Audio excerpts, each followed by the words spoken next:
all of us to observe.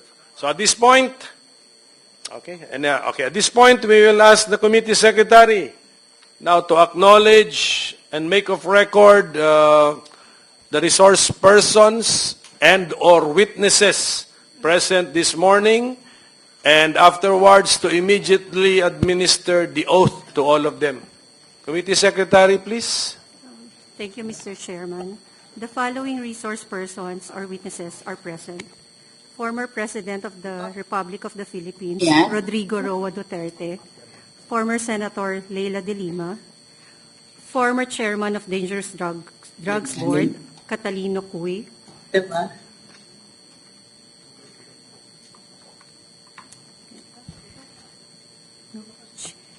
Chief of Hospital, DOH Drug Abuse Treatment and Rehabilitation Centers, Dr. Jose Liabres. From DSWD, Kevin Bumagat. Chairperson of Commission on Human Rights, Attorney Richard Palpal Latok. Retired General Romeo Karamat Jr., Inspector General of Internal Affairs Service, Attorney Brigido de Jesus Dulay. Lieutenant Colonel Jovi Espenido. From Davao City Police Office, Colonel Lito Patay. From PNP Drug Enforcement Group, Colonel Hector Grijaldo. Also present is Major Emil Garcia. Former PNP Chiefs, Retired General Archie Francisco Gamboa, Retired General Debold Sinas, Retired General Vicente D. Danao, former PIDEA Director General Aaron Aquino, former Presidential Legal Counsel and Presidential Spokesperson, Attorney Salvador Panelo, former Chairman of Presidential Anti-Corruption Commission, Mr. Greco Belhica, former Mayor of Iloilo City, Jed Patrick Mabilog, Chairman of Free Legal Assistance Group, Attorney Jose Chel Diokno, Founder of Program Paghihilom, Father Flaviano Villanueva, widow of Joselito Gonzalez, Miss Cristina M. Gonzalez, representative of the parents of Kian Santos, Mr. Randy De Los Santos. That's all, Mr. Chair. Can we proceed with the administration of the oath? Mr. Chair, wait a minute, please. before we administer the oath, may we know if Kerwin Espinosa was invited? Sige, ganito muna. Let's administer the oath to all those present, and then let's now inventory who we invited and did not appear. Yung pang gawin natin. Sige. Thank you, Mr. Chair. Please administer the oath. Kindly stand up to all our resource person. Kindly raise your right hand. Do you solemnly swear to tell the truth, the whole truth, and nothing but the truth in this proceeding? For the record, Mr. Chair, everyone answered in affirmative. Thank you. Maraming salamat po sa inyo lahat. Okay, Committee Secretary, may mga tanong din kami. Sino ang ating inimbitahan na hindi naman pumunta ngayong umaga? We invited retired Colonel Royina Garma. She sent a request to allow her to avail of the granted medical leave furlough approved by the Honorable Quad Committee. And next, sino pa? Yes. We also invited Edilberto Leonardo, but currently he is infected with COVID-19. We also invited Gerardo Padilla, but we did not get any reply. Padilla, sir, former director of the Directorate for Reformation. But he got our invitation. Is that confirmed? Your Honor, there's no acknowledgement, but we sent our invitation. Sige, so who's the, meron pa ba? Sino pa? We also invited General Oscar Albayalde, former PNP Chief Guillermo Eleazar, and also General Leonardo Carlos. Kerwin Espinosa, sorry, Your Honor, we sent our letter, but no reply. So with that, Mr. Chair, may I put on record that next hearing, these people should be required to attend. Yes. Hindi pa yata tapos. Go ahead. Sino We pa? also invited retired General La Peña and retired General Wilkins Villanueva. They promised to attend the next hearing, sir. Are you sure you're comprehensive in your list? Yes, sir. Sino pa? Yan na. Not yet, sir. Ayan, not We yet. also Okay, go ahead. invited Mr. Guban. However, he just received the letter today, and he is under the custody of House of Representatives. And then we also invited Mr. Kerwin Espinosa. Yes, but we cannot locate his address yet, so we will seek the help of PNP also. And that's it, sir. Are you sure that's it?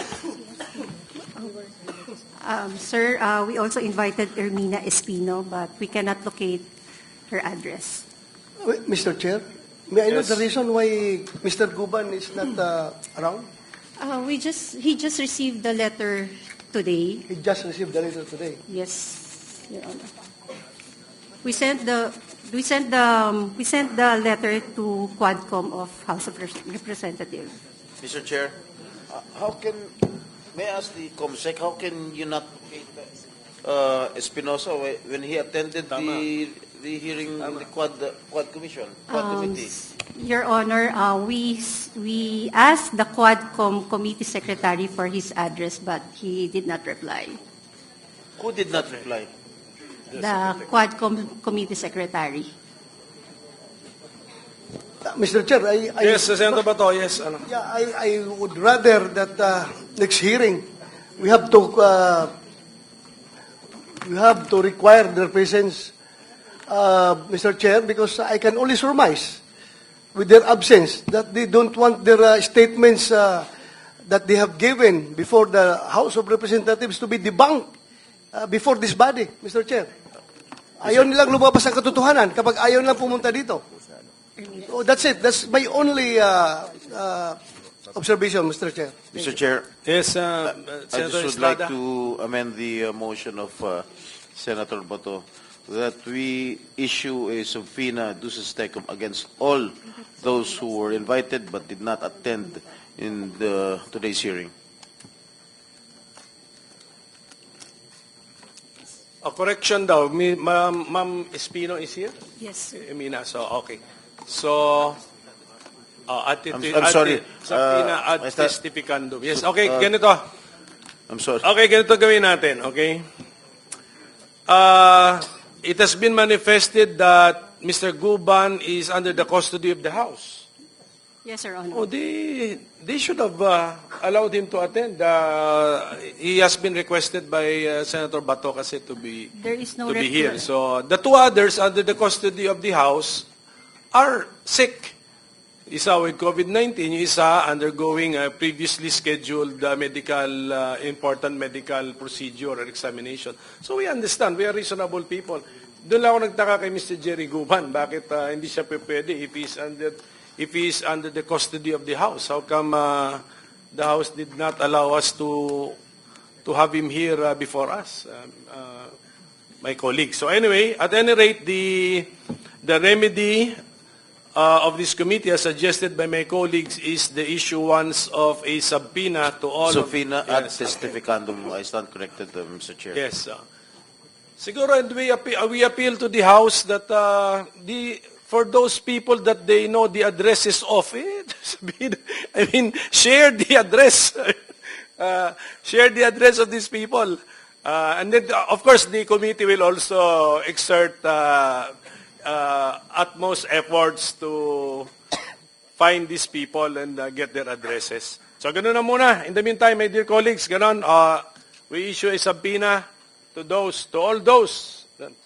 all those in the original list of invitees We will na comply, hindi Your Honor. pumunta ngayon, or even those with excuse letters, subpoena ang susunod na issue. Okay? We will comply, Your Honor. Mr. Chair, may I know what would be the next move that this body is going to take if after we have given them, issued them a subpoena, still, they will not be allowed by the House since the House is having custody over their living body. If they will not be allowed to attend before this hearing, what will we do? I will coordinate with the House chairpersons. Actually, I talked to Chairman Ace Barbers and nabanggit din naman niya sa akin yung medical request of Colonel Garma. Kaya I had an idea na may conflict sa schedule. But si Jerry Guban, I'm surprised bakit hindi nila mapadala rito. So, but we will coordinate. Siguro doon na muna. Okay, Thank basta ang understanding natin dito, a subpoena will be issued to those who did not, who were invited, or even those who we failed to notify. Subpoena na tayo diretso para sa next hearing, hindi sayang ang panahon natin. Sino pang dumating? Yes, Ermina is here. Nasabi ko. Can we ask a committee secretary, kasi late dumating po si Ma'am, ano sir, complete? Ermina Espino. Ma'am Ermina Espino, please, mag-o taking po tayo. Sige, committee secretary, go ahead.